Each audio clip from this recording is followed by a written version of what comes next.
श्री शिवाय नमस्तु भयम। दोस्तों, जैसा कि आप सभी लोग जानते हैं कि 18 फरवरी 2026 यानी बुधवार को पड़ रही है फाल्गुन महीने की शुक्ल पक्ष प्रतिपदा तिथि। और दोस्तों, ये वह तिथि है जो फाल्गुन महीने में पड़ने वाली सबसे बड़ी तिथि है, क्योंकि ये बुधवार के दिन पड़ रही है, जो बहुत ही खास है। और दोस्तों, आप सभी लोग जानते हो बुधवार तिथि का अगर सबसे बड़ा कोई उपाय है तो वह 5 गेहूं के दाने वाला उपाय है। तो दोस्तों, इस बुधवार प्रतिपदा तिथि के दिन आप लोगों को इस वाले उपाय को जरूर करना है। बहुत सारे लोग होंगे जिनके साथ हो रहे थे, पर प्रतिपदा तिथि के दिन लोगों ने इस उपाय को ना किया हो, मतलब पूरा साल निकल गया, उन्होंने किसी भी दिन इस 5 गेहूं के दाने वाला उपाय को ना किया हो।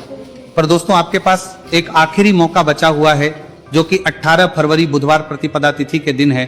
तो इस दिन आप लोगों को इस वाले उपाय को जरूर कर लेना है। भले ही आपने पूरे साल भर इस उपाय को किया हो, पर अगर आपने इस फाल्गुन महीने के बुधवार प्रतिपदा तिथि के दिन अगर इस वाले उपाय को कर लिया तो आपको इस उपाय को करने का वो फल मिलेगा जिसकी आपने कभी कल्पना भी नहीं होगी। इसीलिए आप लोग इस वाले उपाय को एक बार जरूर कर लेना, ताकि आप लोगों के हाथ से यह मौका ना जा सके और आपको इस उपाय को करने का फल मिल सके। दोस्तों, यह उपाय पंडित जी ने अपनी अभी की ही शिव महापुराण की कथा में बताया है, जिस उपाय को आज हम आपको बहुत अच्छे से समझाने वाले हैं। इस वीडियो को देखने के बाद इस उपाय को समझने के लिए आपको कोई और वीडियो को देखने की जरूरत नहीं पड़ेगी। तो चलिए दोस्तों, उपाय को शुरू करते हैं। देखिए, यह इस फाल्गुन महीने के बुधवार प्रतिपदा तिथि के दिन यह इतना खास होता है, इतना महत्वपूर्ण होता है, देखा गया है। कभी कभी बड़े बड़े पूजा पाठ अनुष्ठान से जो मनोकामना पूर्ण नहीं होते, वो फाल्गुन महीने के बुधवार प्रतिपदा तिथि के दिन एक छोटे से उपाय करने से ही आपकी मनोकामना पूर्ण हो जाती है। और बहुत सारे लोगों ने इस उपाय को किया भी है और उनको इस उपाय को करने का फल भी जरूर मिला है। अगर आप लोग भी इस उपाय को करना चाहते हैं तो आप इस उपाय को पहले अच्छे से समझ लेना, सुन लेना, उसके बाद करना। आपको इस उपाय का फल जरूर मिलेगा। और इस उपाय को कर लेने से आपके घर में चाहे किसी भी प्रकार दुख और समस्या क्यों ना चल रही हो, आपको उसका कारण भी नहीं पता है कि भाई ये समस्या किस कारण से चल रही है, उसका कुछ भी कारण हो सकता है, जैसे पितृदोष हो सकता है या किसी भी तरह का मंगल दोष भी हो सकता है। तो इस दिन आप लोगों को ये वाला उपाय कर लेना है। ये एक ऐसा उपाय है जिस उपाय को अगर किसी विशेष दिन पर किया जाए तो भाई उस विशेष दिन का जो है वो तो हमें मिलता ही मिलता है।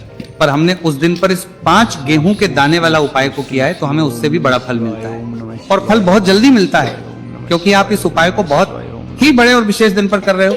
तो चलिए अब उपाय के बारे में बात करते हैं, लेकिन उससे पहले आप लोगों को यह जानना आवश्यक है कि आखिर ये उपाय किस समय करना है, किसको करना है और कैसे करना है। तो चलिए हम आगे आपको वीडियो में एक एक करके बता देते हैं। लेकिन उससे पहले अगर आप लोग हमारे चैनल पर नए हैं तो हमारे चैनल को सब्सक्राइब कर लेना। इस वीडियो को लाइक करके कमेंट बॉक्स में श्री शिवाय नमस्तु भयम ओम नमः शिवाय जरूर टाइप कर देना। तो दोस्तों, इस 5 गेहूं के दाने वाला उपाय को हमें इस बुधवार प्रतिपदा तिथि के दिन कैसे करना है, किसको करना है, किस समय करना है और कहां पर करना है, ये सारे सवालों के जवाब आपको इस वीडियो में मिल जाएंगे। और जो ये वीडियो देखेगा भाई, उसको 5 गेहूं के दाने वाला उपाय जरूर करना चाहिए, क्योंकि इस दिन 5 गेहूं के दाने का भी बड़ा और विशेष महत्व होता है। और जब बात आ जाए 5 गेहूं के दाने की, तो यह सोने पर सुहागा वाली बात हो जाती है और यह एक बहुत ही बड़ा उपाय हो जाता है इस बुधवार प्रतिपदा तिथि का। तो अब दोस्तों, इस 5 गेहूं के दाने वाला उपाय को आखिर करना किसको है, सबसे पहले हम लोग वो बात जान लेते हैं। तो देखो, घर की जो बड़ी माताएं बहनें होती हैं, उन माताओं बहनों में से कोई भी एक बड़ी माता बहन इस वाले उपाय को कर सकती है। और अगर आप चाहें तो अपने घर में से सभी सदस्यों को भी इस उपाय को करवा सकते हैं। अगर किसी व्यक्ति की खुद की कोई मनोकामना है, खुद की कोई दुख और परेशानी है जो कि वो अपने लिए ही करना चाहता है, इस वाले उपाय को तो वो खुद अपने लिए भी कर सकता है। बाकी अगर कोई घर में से ऐसा है जो कि अपने पूरे घर परिवार की सुख और शांति के लिए ये वाला उपाय करना चाहता है, तो भाई वो भी कर सकता है, उसमें भी कोई दिक्कत वाली बात नहीं है। कहने का मतलब यह कि इस उपाय को हर एक सदस्य भी कर सकता है, और पूरे घर परिवार के सदस्य के लिए घर की बड़ी माताओं बहनों में से कोई एक माता बहन भी कर सकती है। माताएं बहनें अगर घर में उपस्थित ना हो या वो यह वाला उपाय ना कर पा रही हो, तो फिर घर का कोई बड़ा सदस्य भी इस 5 गेहूं के दाने वाला उपाय को कर सकता है, चाहे फिर वो पुरुष ही क्यों ना हो, उसमें कोई भी दिक्कत वाली बात नहीं है। उसके बाद में दोस्तों, जो अगला प्रश्न निकल कर आता है वह यह इस उपाय को लेकर कि आखिर इस उपाय को हमें किस समय करना है, सुबह के समय करना है कि शाम के समय करना है। तो देखो, इस वाले उपाय को आप लोग सुबह के समय भी कर सकते हो और शाम के समय प्रदोष काल में भी कर सकते हो। अब अगर आप पूछो कि भाई साहब सबसे उत्तम समय कौन सा रहेगा इस 5 गेहूं के दाने वाला उपाय को करने का?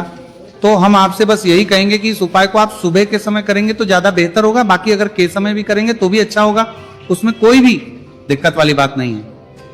तो अब दोस्तों जो अगली सबसे बड़ी और महत्वपूर्ण बात आती है वह यह आती है कि सुबह अगर हम उपाय को करेंगे तो हमें कितने बजे से लेकर कितने बजे तक के बीच में करना है, और शाम के समय प्रदोष काल में करेंगे तो हमें कितने बजे से लेकर कितने बजे के बीच में करना है।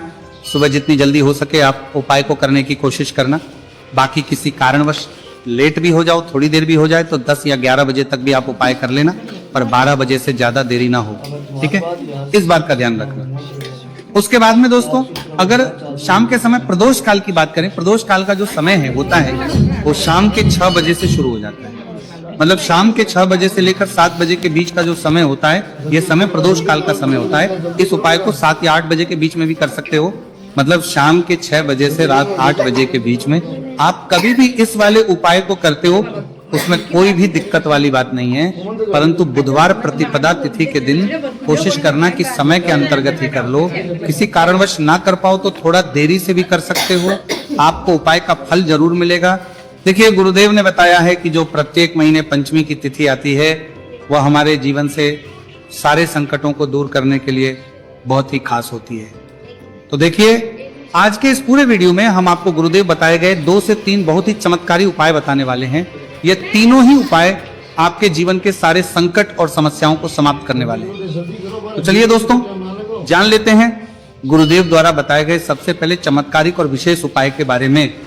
तो देखिए दोस्तों इस उपाय को करने के लिए सबसे पहले तो आपको मात्र 5 गेहूं के दाने लेने होंगे और इसी के साथ में आपको एक लोटा जल लेना है। देखिए जल आपको तांबे के पात्र के अंदर लेना है और विशेषकर ये जो जल है आपको अपने घर से ही लेना है। अब देखिए दोस्तों इसी के साथ में आपको जो आपने एक लोटा जल लिया है इसमें आपको मात्र एक गुड़ का टुकड़ा भी मिलाना है।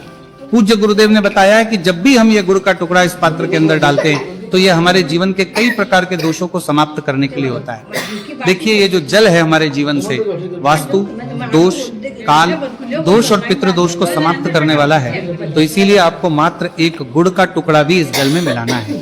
अब देखिए दोस्तों मात्र इन सभी सामग्रियों को सीधे लेकर के आपको पहुंचना है भगवान शिव के मंदिर में।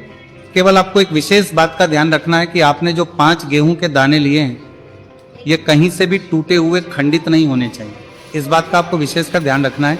देखिए शिव मंदिर बचने के बाद सबसे पहले तो आपको अपना मुख उत्तर दिशा में कर लेना है तथा दक्षिण दिशा में आपको बैठ जाना है। लेकिन शिव मंदिर में यदि भीड़ अधिक है तो फिर आप किसी भी दिशा में बैठकर इस उपाय को कर सकते हैं। देखिए इस उपाय को करने के लिए सबसे पहले तो आपको एक कार्य करना है।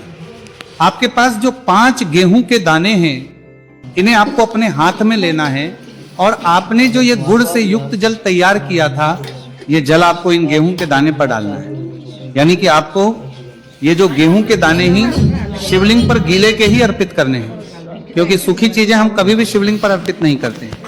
अब देखिए दोस्तों आपको एक कार्य करना है। आपके पास 5 गेहूं के दाने हैं तो इनमें से आपको 4 गेहूं के दाने अलग कर लेने, और ये जो 4 गेहूं के दाने हैं इन्हें आपको एक साथ शिवलिंग पर जहां श्री गणेश जी का स्थान होता है, यानी कि शिवलिंग के सीधी तरफ जहां पर गणेश जी विराजमान होते हैं वहां पर आपको 4 गेहूं के दाने अर्पित कर देने हैं।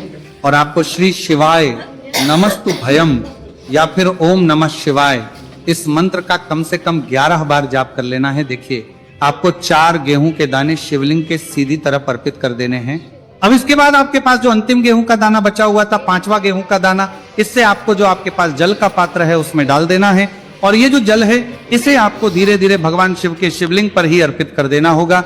श्री शिवाय नमस्तु भयम इस मंत्र का लगातार जाप करते हुए गुरु जी ने बताया है यह जल आपको इतने धीरे धीरे अर्पित करना है कि आप जल समर्पित करते हुए कम से कम 11 बार श्री शिवाय नमस्तु भयम इस मंत्र का जाप अवश्य कर सकें। अब आपको शिवलिंग के सामने बैठकर थोड़ी सी देर मंगलेश्वर महादेव का स्मरण कर लेना है, क्योंकि विशेषक यह प्रतिपदा तिथि बुधवार के दिन पड़ी है, इसीलिए आपको अवधूतेश्वर महादेव का स्मरण करना है।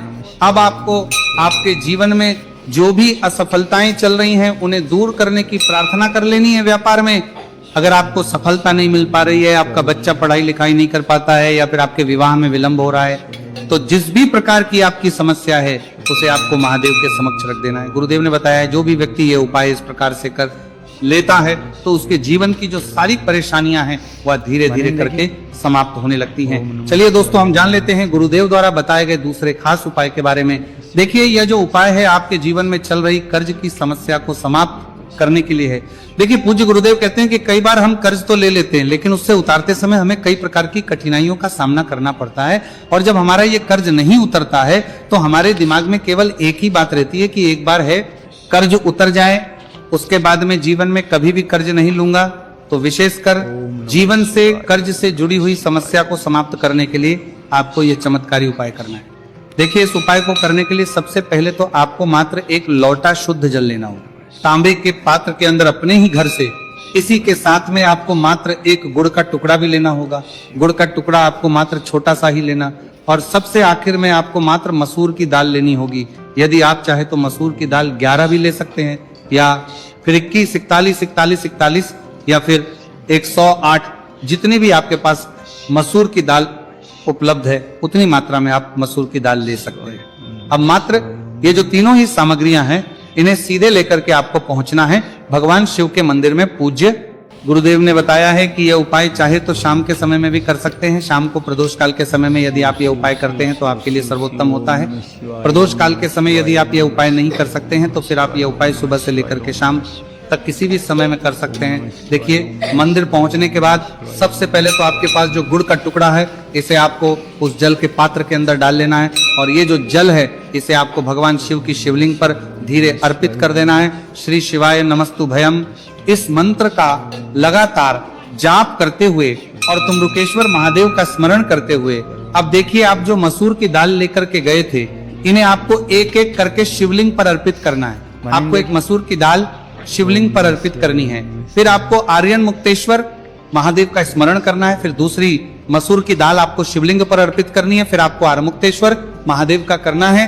गुरुजी ने बताया है कि चाहे आप 11, 20, 51 जितनी भी आप मसूर की दाल लेकर के आए हैं उतनी ही बार आपको आर्यन मुक्तेश्वर महादेव का स्मरण करना है। और एक एक मसूर की दाल आपको शिवलिंग पर अर्पित कर देनी है। पूज्य गुरुदेव ने बताया है कि जो भी व्यक्ति लगातार 5 बुधवार इस उपाय को कर लेता है तो गुरुजी ने बताया है कि इस उपाय को करने के बाद हमारे जीवन में धन प्राप्ति के रास्ते कहीं ना से खुल ही जाते हैं। तो इस प्रकार से आप कर्ज मुक्ति के लिए दूसरा उपाय कर सकते हैं।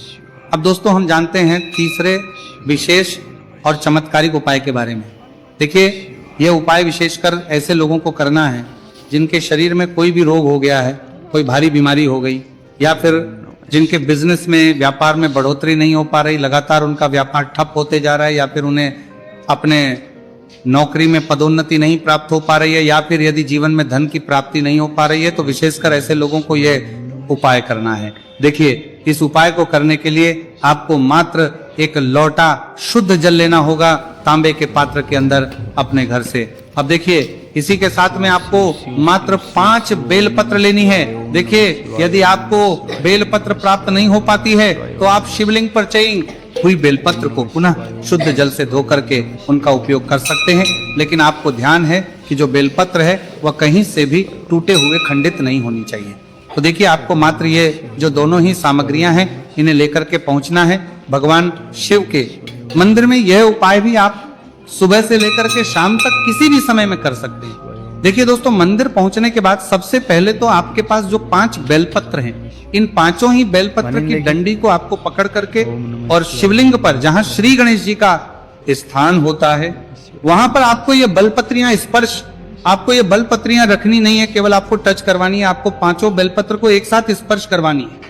बेलपत्र को स्पर्श करते समय आपकी जो भी मनोकामना हो, चाहे आपको व्यापार, चाहे आपकी व्यापार से जुड़ी हुई कोई भी मनोकामना हो, या फिर आपकी नौकरी के लिए, या फिर आपकी अपनी किसी भी प्रकार की मनोकामना हो जिसके लिए आप ये उपाय कर रहे हैं, तो उस मनोकामना की पूर्ति के लिए आपको प्रार्थना कर लें। और ये जो बेलपत्र है, इन आपको श्री गणेश जी वाले स्थान से उठा करके सीधे शिवलिंग पर अर्पित कर देनी है।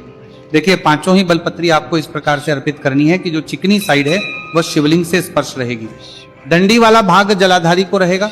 इस प्रकार से आपको ये 5 ही बेलपत्रियां शिवलिंग पर अर्पित कर देनी है। अंत में जो आपके पास एक लोटा शुद्ध जल है, इसे भी धीरे धीरे भगवान शिव के शिवलिंग पर ही अर्पित कर देना होगा। श्री शिवाय नमस्तु भयम, इस मंत्र का जाप करते हुए पूज्य गुरुदेव ने बताया है कि जो भी व्यक्ति बुधवार के दिन पढ़ने वाली इस विशेष प्रतिपदा तिथि पर यदि उपाय कर लेता है तो उसके जीवन की कोई ऐसी मनोकामना नहीं जिसे हमारे महादेव परिपूर्ण ना कर सके। तो इस प्रकार से आपको सुंदर सा उपाय भी करना है। तो दोस्तों, ये थे पूज्य गुरुजी द्वारा बताए गए बहुत ही खास उपाय। अगर आपको जानकारी अच्छी लगी हो तो वीडियो लाइक करिएगा। मिलते हैं फिर एक नए वीडियो के साथ। श्री शिवाय नमस्तु भयम।